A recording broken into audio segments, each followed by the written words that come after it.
இலங்கையில் தமிழர்களின் நிலை கவலை அளிப்பதாக தெரிவித்த பிரதமர் மன்மோகன் சிங், தமிழர் நலனை காக்க இலங்கை கட்டாயம் நடவடிக்கை மேற்கொள்ள வேண்டுமென வலியுறுத்தியுள்ளார்.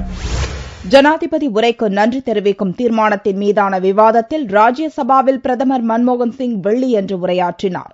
அப்போது அவர் கூறுகையில், வறுமையையும் வேலையில்லா திண்டாட்டத்தையும் ஒழிக்க வேண்டுமானால் நாட்டின் பொருளாதார வளர்ச்சி விகிதத்தை 8 முதல் 9% உயர்த்த வேண்டியது மிகவும் அவசியம் என்று வலியுறுத்தினார். ஐக்கிய முற்போக்கு கூட்டணி அரசு எடுத்து வரும் பொருளாதார சீர்திருத்த நடவடிக்கைகளால் இன்னும் 2 அல்லது 3 ஆண்டுகளில் 8% பொருளாதார வளர்ச்சியை இந்தியா எட்டும் என்றும் மன்மோகன் சிங் நம்பிக்கை தெரிவித்தார்.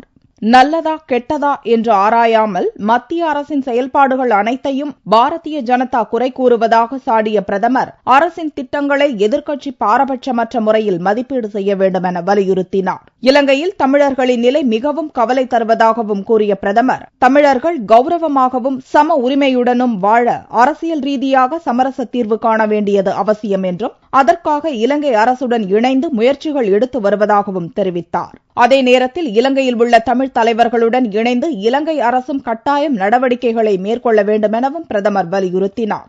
தேசிய அளவில் ஒருமித்த கருத்தின் அடிப்படையில் ஜம்மு காஷ்மீர் பிரச்சினையை மத்திய அரசு அணுகுவதாக கூறிய பிரதமர், பயங்கரவாதத்தை எதிர்கொள்வதில் எந்த சமரசத்துக்கும் இடம் தர மாட்டோம் என்றார். பாகிஸ்தானில் பயங்கரவாத அமைப்புகளை கட்டுக்குள் கொண்டுவரும் வரையில் அந்நாட்டுடன் இயல்பான உறவை தொடர முடியாது என்றும் பிரதமர் மன்மோகன் சிங் உறுதிபட தெரிவித்தார். ஐநா மனித உரிமை கவுன்சிலில் அமெரிக்கா கொண்டுவரும் தீர்மானம் மீதான இந்தியாவின் நிலைப்பாடு குறித்து பிரதமர் தெளிவுபடுத்தாததால் அதிமுக, திமுக, பாரதிய ஜனதா உள்ளிட்ட பல்வேறு எதிர்க்கட்சிகள் கடும் எதிர்ப்பு கோஷங்களை முழங்கியதால் சபையில் சிறிது நேரம் கூச்சல் குழப்பம் நிலவியது.